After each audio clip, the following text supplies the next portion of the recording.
السلام علیکم، میرا نام ہے عبد الرحمن اور آپ دیکھ رہے ہیں ہمارے چینل سنہری باتیں۔ ناظرین، آج میں جس موضوع پہ بات کروں گا وہ ہے نماز۔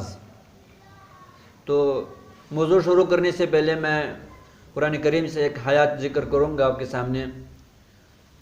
ان الصلاۃ تنہی عن الفحشاء والمنکر، بے شک نماز بے حیائی اور برائیوں سے روکتی ہے۔ تو ناظرین، جیسے کہ قرآن کریم میں اللہ تعالیٰ نے فرمایا ہے کہ نماز انسان کو یعنی نمازی کو ہر اس برے حرکت سے روکتی ہے جس کو کرنے کی وجہ سے اس کو دنیاوی نقصان بھی ہو اور اخروی بھی ہو۔ تو آئیے ہم دیکھیں کیا ہماری نماز اسی طرح ہے کہ نہیں۔ نماز تو ہم 5 وقت پڑھتے ہیں، باجماعت پڑھتے ہیں، لیکن ہماری نمازوں میں وہ اثر نہیں ہے جیسے کہ اللہ پاک نے قرآن کریم میں بتایا۔ ہم نماز پڑھتے ہیں لیکن ہم سے گناہ پھر بھی ہوتے ہیں۔ دنیاوی کاروبار کے لحاظ سے ہم دکانداری کے لحاظ سے ہم ناپ تول میں کمی کرتے ہیں، دوسرے سطح پر ہم غیبت کرتے ہیں، کسی کے پیچھے کیا کیا باتیں کرتے ہیں، یعنی کہ گناہ میں مبتلا ہی رہتے ہیں۔ نماز تو ہم 5 وقت باقاعدگی سے پڑھتے ہیں، لیکن اس کے باوجود بھی ہم بہت سارے گناہوں میں مبتلا ہیں، اس سے دور نہیں ہوتے۔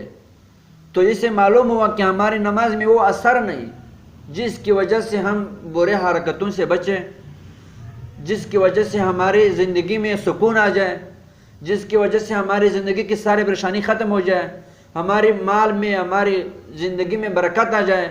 نماز تو وہ ہوتا ہے جس کی وجہ سے انسان کی جتنی بھی پریشانی ہو وہ ختم ہو جائے، انسان کی زندگی میں برکت آ جائے، انسان کی زندگی میں خوشحالی آ جائے، یعنی کہ اس کی زندگی میں سکون آ جائے۔ نماز یہی ہوتا ہے۔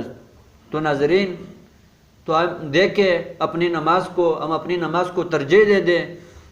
نماز تو ہم پڑھتے ہیں، اگر ہم 5 منٹ کے بجائے نماز پہ 10 منٹ لگائے تو کیا ہوتا ہے؟ ہماری نماز اور اچھی بن جائے گی اور خشوع خضوع والی بن جائے گی۔ نماز میں ہم جتنا بھی دھیان دیں، جتنے بھی دھیان سے ہم نماز پڑھے تو ایک کم ہے، بہت کم ہے بھائیو۔ نماز کو ہم نے اتنی خشوع خضوع والے بنانا ہے کہ ہماری نماز سے سارے مسئلے حل ہو جائے۔ صحابہ اکرام رضی اللہ تعالیٰ اجمعین کو جب بھی کوئی بھی مسئلہ درپیش آتا تو وہ فوراً نماز کی طرف توجہ ہوتے ہیں۔ آج کل تو ہم ایک دوسرے کے پیچھے توجہ ہوتے ہیں کہ ہماری یہ پریشانی، ہماری یہ پریشانی، ہماری یہ پریشانی۔ تو بھائی، ہم پچھلے صحابہ اکرام کی زندگی کو بھی دیکھیں، اپنے محبوب اللہ رب العزت کے محبوب حضرت محمد مصطفیٰ صلی اللہ علیہ وسلم کی زندگی کو بھی دیکھیں، وہ کیا کرتے تھے، ان کی کیا زندگی تھی، انہوں نے زندگی کیسے گزاری۔ انہوں نے اپنی زندگی کی مشکلات، اپنی زندگی کی سکون، جو اس کو اپنی زندگی میں کیا سکون ملا تھا، کس وجہ سے ملا تھا، وہ اپنی زندگی کو، پریشانیوں کو، غم کو کس سے دور کرتا تھا، وہ اپنے آپ پر آنے والی مصیبتوں کو کیسے دور کرتا تھا، وہ اسی نماز کے ذریعے دور کرتا تھا۔ جب بھی کوئی مصیبت، جب بھی کوئی پریشانی، جب بھی کوئی ایسی مسئلہ درپیش آتا تو وہ فوراً نماز کی طرف توجہ ہوتے، نماز کی طرف۔ جیسے کہ اذان میں مؤذن کہتے ہیں حی علی الصلاۃ، حی علی الصلاۃ، او نماز کی طرف، او نماز کی طرف۔ دوسرے کلمات میں کہتے ہیں حی علی الفلاح، حی علی الفلاح، او کامیابی کی طرف، او کامیابی کی طرف۔ لیکن ہمیں کوئی پتہ ہی نہیں۔ مسلمان تو وہ ہے کہ جب اذان سنے فوراً اٹھ جائے، فوراً سارے کاموں کو چھوڑے، جو بھی کام ہو، چاہے لاکھوں کا ہو، چاہے کروڑوں کا ہو، چاہے اربوں کا ہو۔ جب اس نے کلمات سنے اذان کی، حی علی الصلاۃ، حی علی الفلاح، او کامیابی کی طرف، او نماز کی طرف۔ نماز سے بہتر اور کوئی چیز ہے؟ نماز سے بہتر اور کوئی قیمتی چیز ہے؟ نماز سے بہتر کوئی اور دنیاوی اور اخروی کوئی ایسی چیز ہے جو دنیا میں بھی فائدہ دے دے آخرت میں بھی فائدہ دے۔ دنیا کی نفع نقصان تو دنیا میں ہی رہتا ہے، چاہے وہ جتنا بھی نفع ہو دنیا میں ختم ہونے والا ہے۔ نماز کو آپ اس طرح بناؤ وہ نہ دنیا میں ختم ہوتا ہے نہ آخرت میں، اس کا ثواب، اس کا اجر، اس کا نور، اس کا جو بھی بدلہ ہے وہ ہمیں اس وقت ملے گا جب ہم اس دنیا سے چلے جائیں، جب ہمارے سانس نکل جائے پھر ہمیں اپنی نماز کا فائدہ پہنچے گا۔ تو بھائیو، میں یہ عرض کرتا ہوں اجزانہ طور پر ہم سب بھائیوں کو، ہم سب ناظرین، ہمارے سب چینل کے دیکھنے والوں کو میں اجزانہ طور پر ایک سوال کرتا ہوں کہ مجھے بھی اور آپ کو بھی، ہم سب کو یعنی کہ اپنے نمازوں کو ٹھیک کرنے کی بہت ضرورت ہے۔ ہماری نماز بالکل ٹھیک نہیں ہے۔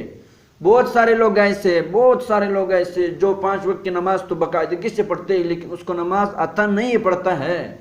اس کی وجہ کیا ہے؟ ہم نے اس کا طریقہ کسی سے پوچھا نہیں ہے، ہم نے اس کو کسی سے سیکھا نہیں۔ شرم آتا ہے نماز کا پوچھنا، شرم آتا ہے۔ دنیاوی لحاظ سے تو ہم ایک دوسرے سے بہت مشورے لیتے ہیں، اپنے سے بڑے سے، اپنے سے جاننے والے سے، اپنے سے، ہر دنیاوی ہر کاروبار کے لحاظ سے ہم ایک دوسرے سے مشورہ بہت فخر سے لیتے ہیں، لیکن نماز کے بارے میں ہم کسی سے کوئی بات نہیں پوچھتے، شرمتے ہیں۔ نماز کے بارے میں ہمیں شرم آتی ہے۔ جو ہماری نماز، یہی نماز ہمیں دنیا میں بھی فائدہ دیتے ہیں، آخرت میں بھی۔ اسی سے ہماری زندگی خوبصورت بنے گی، اسی سے ہماری زندگی میں سکون آتا ہے، اسی سے ہماری زندگی کی ساری پریشانی، غم جو بھی ہو ختم ہو جاتے، دور ہو جاتے۔ اس کے بارے میں ہم کسی سے نہیں پوچھتے۔ اگر دنیاوی کوئی مسئلہ ہو، کاروبار کا سمجھ نہیں آ رہا ہو، کوئی اور مسئلہ ہو تو ہم ایک دوسرے سے پوچھتے ہیں، اپنے سے بڑے، اپنے سے سمجھدار، اپنے سے تعلیم یافتہ، اپنے سے بڑے عہدے والے، اس میں ہم فخر کرتے ہیں۔ نماز کے ہمیں کوئی توجہ نہیں۔ تو بھائی ناظرین، ہمارے سارے چینل کے دیکھنے والے، ہمیں چاہیے کہ ہم اپنے نمازوں کو ایسے بنائیں جس کی وجہ سے ہماری دنیاوی زندگی بھی خوبصورت بنے، آخروی زندگی بھی خوبصورت بنے۔ اسی کے لیے میرے بھائی دوستو، ہماری اس ویڈیو کو لائک کریں، دوسروں تک بھی پہنچائیں ثواب کی نیت سے۔ ہماری اس ویڈیو کی وساطت سے اگر کوئی ایک بھی دیکھنے والا بھائی نماز کی طرف توجہ دے دے، اپنی نماز پہ دھیان دے دے، ہماری کہنے کی وجہ سے یا آپ لوگوں کے شیئر کرنے کی وجہ سے، تو ہمارے لیے صدقہ جاریہ بن سکتا ہے۔ ہمارے اس ویڈیو کو لائک کرے اور دوسری دوستوں کو شیئر کرے اور ہماری چینل کو ضرور سبسکرائب کرے تاکہ ہماری ہر آنے والی ویڈیو آپ تک جلد از جلد پہنچ سکے۔ دعاؤں میں یاد رکھیے گا، انشاءاللہ بہت جلد ہم ایک نئے موضوع کے ساتھ حاضر ہوں گے۔ تب تک کے لیے اجازت دیجیے۔ اللہ حافظ، السلام علیکم۔